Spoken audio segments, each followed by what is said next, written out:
Being a jack of all trades and being a master of none usually gets a bad rap.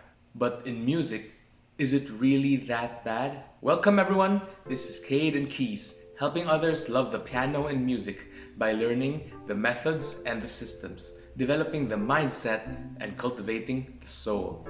In this video, we are going to be talking about listening to different genres of music and then learning different genres of music in whatever musical instrument you play. It's no secret because even if you don't have a PhD in music, when you hear different types of music, you will notice that different genres use different instruments.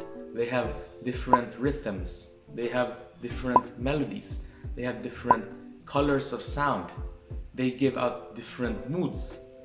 The themes of their lyrics are usually different. It makes you feel different emotions, and that results in each of us having different preferences in which types of music we like to listen to.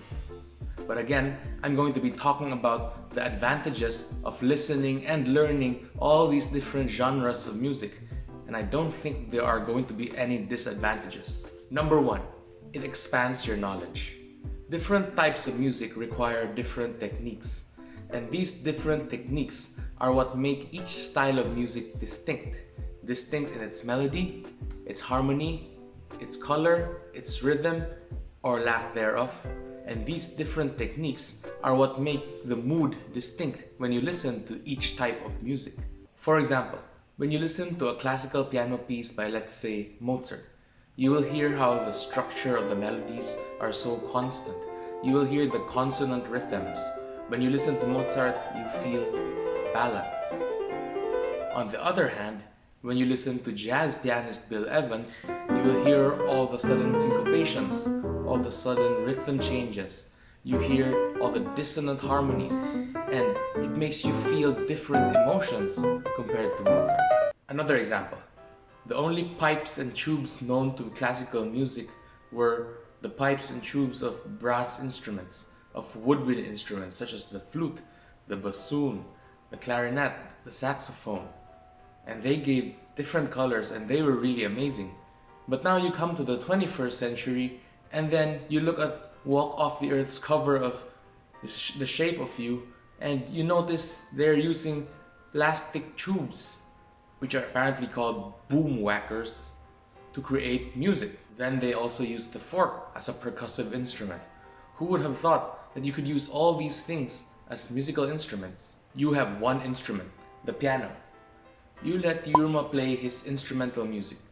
You give it to Bruno Mars or to Elton John and they play it as an accompaniment to their vocals.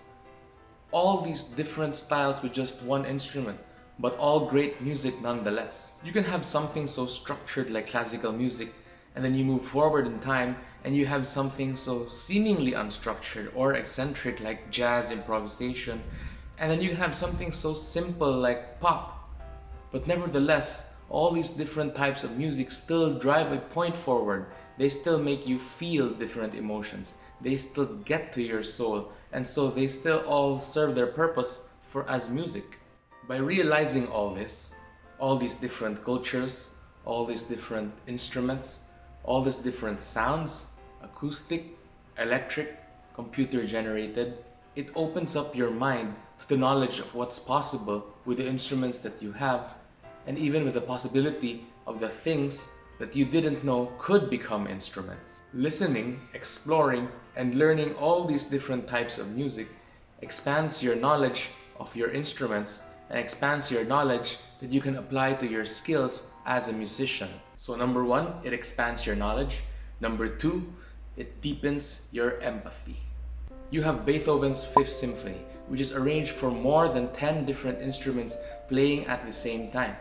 Or you can have Queen's We Are the Champions, needing only 4 instruments. And you can have Love of My Life, only requiring a guitar and vocals. And then some pieces of music have lyrics with the melody being a vehicle that carries the lyrics through. Some pieces of music only have a melody that speaks for themselves without needing any lyrics. But the important thing is to get the point, that we listen, that we understand, and what it makes us feel. For example, I'm not really a fan of rap, but no one can deny the skill and artistry of putting all these words together in a song while saying it at a very high speed and maintaining proper articulation. Many great rappers have written empathetic, witty lyrics that speak volumes of truth and meaningful ideas. In essence, even if I am not a fan, it still fulfills its purpose as music, as an art form, and that's what really matters.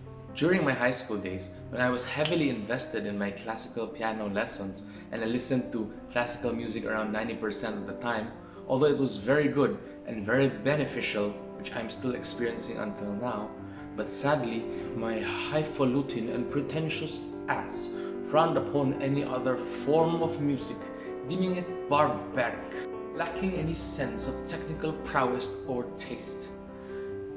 Sadly, nothing could be further from the truth. I was wrong. Although you can't deny that there is a level of structure, virtuosity, and emotion contained in classical music that I have not found in any other genre, that doesn't make it better than others. Because there are also levels of technicalities, of structure, and emotion that I don't experience in classical music that I find when I listen to other types of music. When you open up your mind and make room to listen to other types of music, although you won't really have to like it, you will realize that every song has something to say, and it takes a deeper level of empathy to really get it. And then the more you get it, the deeper your empathy will become. The world is a big place, and knowledge isn't enough. It takes emotion, it takes soul, it takes empathy to really get music. Remember, learn the methods and the systems, but develop the mindset and cultivate the soul. If this was of any value to you, then I'd be really happy if you gave a thumbs up. If you want to hear more in the future, then click here to subscribe and hit that bell button.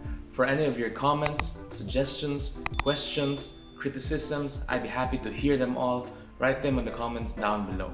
Let's go through this musical journey together because you are going to help shape it. Bye bye. This has been Caden Keys. God bless you.